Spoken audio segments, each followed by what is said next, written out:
한 주간 뉴스의 핵심만 쏙 뽑아 전해드리는 뉴스 쏙쏙. 오늘은 CBS 김중호 기자 그리고 CBS 박초롱 기자 나왔습니다. 안녕하세요. 안녕하세요. 안녕하세요. 네, 우리 박초롱 기자는 이름대로 초롱초롱하잖아요. 오늘 초롱초롱한 소식 전해주셨으면 하는데 오늘 박초롱 기자가 준비한 거는 그래도 좀 어려운 얘기긴 해요. 미국발 실리콘밸리 은행 SVB 파산과 함께 전 세계 금융시장이 요동치고 있잖아요. 좀 설명을 부탁드릴게요. 네, 실리콘밸리 은행 파산 사태. 발음도 사실 어려워요. 네, SVB 발음이 너무 어려운데 네. 이게 지금 우리나라도 아니고 뭐 먼 나라 미국의 은행이고 뭐 그리고 미국의 뭐 첫 번째 은행, 두 번째 은행도 아니고 16번째 은행이거든요. 근데 이게 이런 정도의 은행이 파산한 것이 과연 우리나라와 그쵸. 나의 삶과 무슨 상관이 있냐 하셨을 거예요. 일단 뭐 주말 사이 이 소식이 전해지면서 엄청난 이슈였잖아요. 맞아요, 네. 맞아요. 이제 그 부분에 대해서 이제 설명을 해드릴 건데요.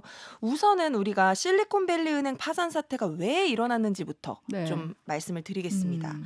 실리콘밸리 은행이라는 건 실리콘밸리의 스타트업이나 뭐 IT 기업들을 주 고객으로 하는 뭐 일종의 특화 은행이거든요. 네네네. 근데 이제 최근에 코로나19 때문에 그 수년 동안 초저금리 상황에서 그쵸. 그 신생 IT 업계들이 호황이었고 그런 가운데 코로나19 사태가 겹치면서 정부에서 돈을 많이 푸니까 네. 시장 유동성이 이제 커진 거예요. 네.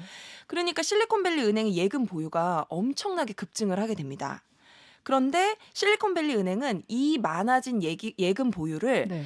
당시에 안정성이 좀 높다고 판단되는 미국 국채와 주택저당 증권에 투자를 했습니다. 보통 은행은 뭐 대출을 좀 많이 한다든지 그런 식으로 대출을 통해 수익을 내는 그렇죠, 거죠. 그렇죠. 네. 그런 식으로 자금을 돌리게 되는데 이 은행은 특이하게 대출보다는 증권 투자 비율이 현저하게 높았다고 해요. 그러니까 나름대로 안정적인 투자처를 찾아서 한 거긴 한 거잖아요. 그렇죠. 당시 상황으로는요. 그런데 이제 그게 함정이었던 거죠. 미국이 코로나19 회복기를 맞아서 공격적으로 기준금리를 인상해 왔는데 네. 그러다 보니까 사정이 안 좋아진 회사들의 예금 인출이 늘어나게 돼요. 그러면 실리콘밸리 은행은 그간 사둔 국채와 증권을 헐값에 팔 수밖에 없게 되거든요. 돈이 부족하니까. 네, 보통은 이제 금리 상승기에 채권 가격이 굉장히 급락하게 마련이거든요. 금리랑 채권 가격 반대로 움직이죠. 네, 서로. 반대로 움직이죠. 그래서 결국에 실리콘밸리 은행이 아주 큰 손실을 보게 되는 것이고 그래서 이제 실리콘밸리 은행이 예금 지급을 해주기 위해서 채권을 팔았는데 처음에 이제 18억 달러 규모 손실을 봤다 이렇게 발표를 했고 네. 그 다음에 직후에 재무구조 개선을 위해서 22억여 원의 신주 발행을 하겠다 또 이런 식으로 발표를 하게 됩니다. 네. 그러니까 실리콘밸리 은행의 고객들은 어떻겠어요? 불안하죠. 굉장히 불안하죠. 네. 내 예금 어디로 가는 거 아니야? 그쵸. 증발해 버리는 거 아니야? 네. 이런 생각이 들게 되니까 이미 현실로 일어나고 있던 뱅크런이 가속화하게 됩니다.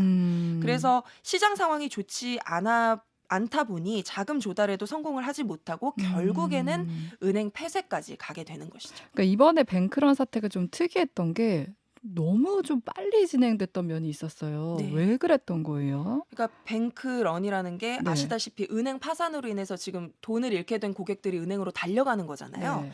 2011년에 우리나라 저축은행 사태 때 신문 그때 아마 어렴풋이 기억나실 텐데 그때 막 사진에 저희는 네. 저기 취재를 갔었잖아요. 맞아요, 그 현장에 맞아요. 뭐 투신하는 현장도 있었고 좀 맞아요. 되게 심각했었어요 그때. 그때 이제 보면 언론사 이제 뭐 방송이나 신문에 이제 사진 같은 걸 보면 은행 앞에 막 사람들이 몰려와서 그쵸. 네. 펜발 같은 것도 들고 막 예금 인출하겠다고 달려온 뭐 그런 모습들 기억이 나는데 이번 뱅크런은 좀 달랐습니다. 그런 모습을 찾아볼 수가 없었어요. 왜냐하면 네. 이번 뱅크런은 디지털 뱅크런이었기 때문인데요. 디지털 금융 시대에는 은행을 찾지 않아도 쉽게 예금 인출이 가능하잖아요. 스마트폰이나 뭐 그렇죠. 스마트폰으로 인터넷으로. 그냥 클릭해서 예금 인출해버리면 되니까.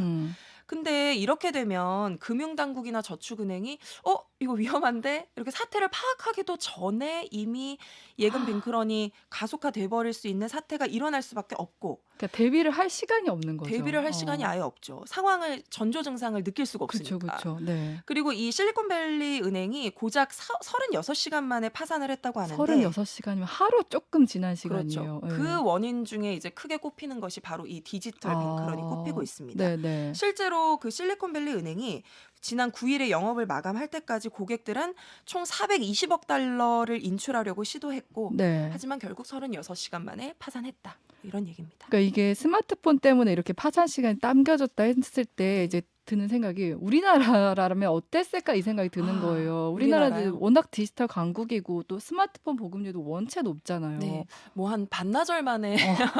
파산하지 않았을까요? 어. 실리콘밸리 은행이 36시간이니까 우리나라는 글쎄요 한 12시간 걸리려나요? 예. 어. 근데 이제 우리나라 은행들에 대해서도 우려의 목소리가 나오고 있어요. 네. 인터넷 은행, 뭐 저축은행 같은 곳이 이런 뱅크런 리스크에 더 크게 노출돼 있다. 이런 우려의 목소리가 나오고 있는데요. 네. 우선은 그 우리가 요새 많이 사용하는 인터넷 전문 은행들 네. 완전 비대면이잖아요. 그쵸. 아예 영업점 네. 같은 게 없다 보니까 만약에 이런 뭐 문제가 생기면 찾아갈 영업점이 없죠. 그리고 예금자 동요를 포착하기도 쉽지 않고 상담센터를 중심으로 뭐 많은 것들이 이루어지기 때문에 만약에 이런 사태가 생겨서 상담센터로 문의가 몰린다면 뭐 대응 가능하겠습니까? 안 되죠. 안 되죠. 연결조차 안 될 겁니다. 안 될 거죠. 네. 예. 코로나19를 겪으면서 지금 과도한 유동성을 바탕으로 예금 경쟁을 했었던 제2금융권 은행들에 대한 우려도 나오고 있는데요.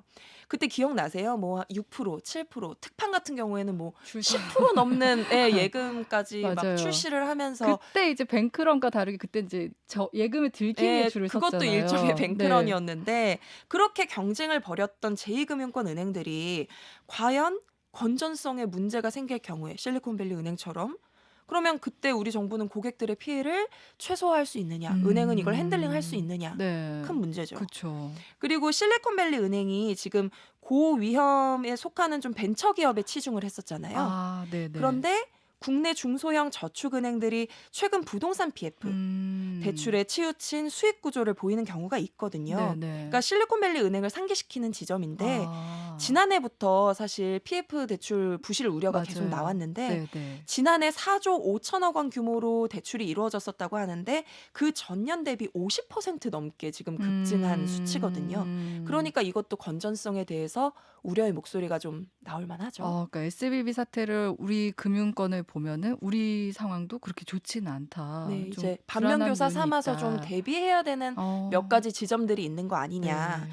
우리 금융당국은 일단은 뭐 뱅크런이 발생할 경우에 미국처럼 예금을 전액 보호 조치할 수 있는 그런 카드를 우리도 꺼낼 수 있는지 좀 검토를 해보겠다. 뭐 이 네네. 정도 얘기를 한 상태입니다. 근데 이번에 또 이제 좀 제가 인상적이었던 거는 바이든 대통령이 굉장히 빨리 대책을 내놨었어요. 네. 예금 보호를 하겠다. 네.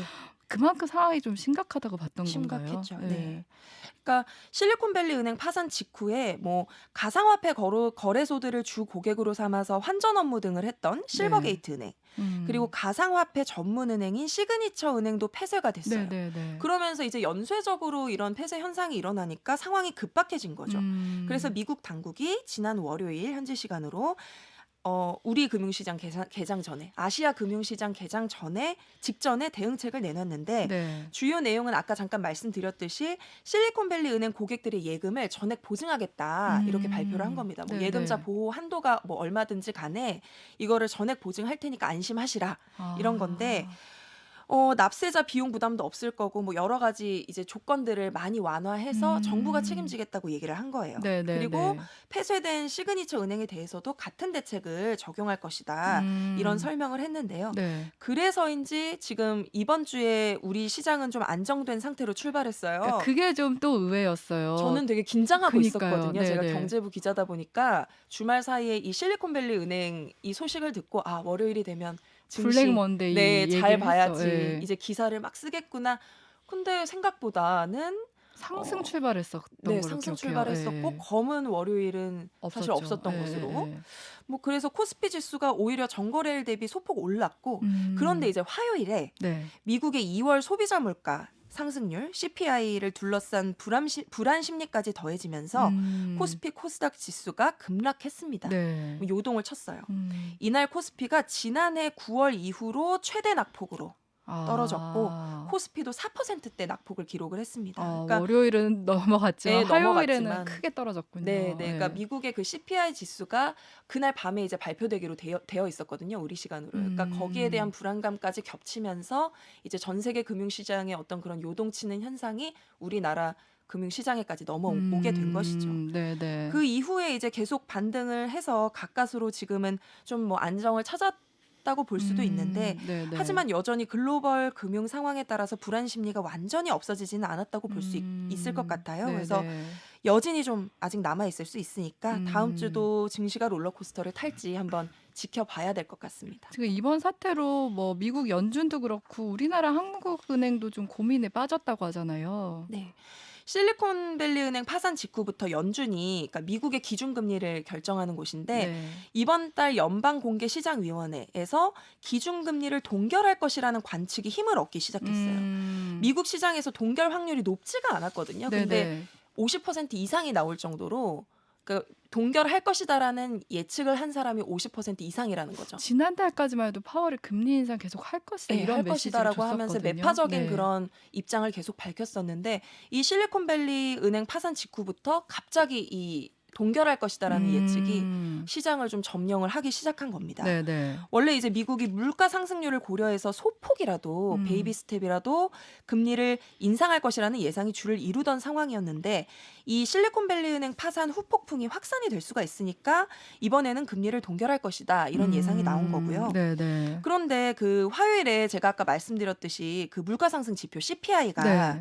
전년 같은 달 대비 6% 오른 걸로 지금 나타났거든요. 그러니까 음. 미국 물가가 여전히 너무 높다는 시그널이 나오게 된 것이죠. 그래서 이를 바탕으로 또다시 베이비 스텝 예상이 나오게 됩니다. 아, 그런데 동결은 아니고. 네, 동결은 아니고 그렇게 그러니까 시장 상황이 계속해서 이제 반전에 반전을 거듭한 것이죠. 네. 그런데 우리 시간으로 지난 목요일 새벽 지금 그 스위스 2대 은행인 크레디트 스위스가 갑자기 또 위기설에 빠졌거든요.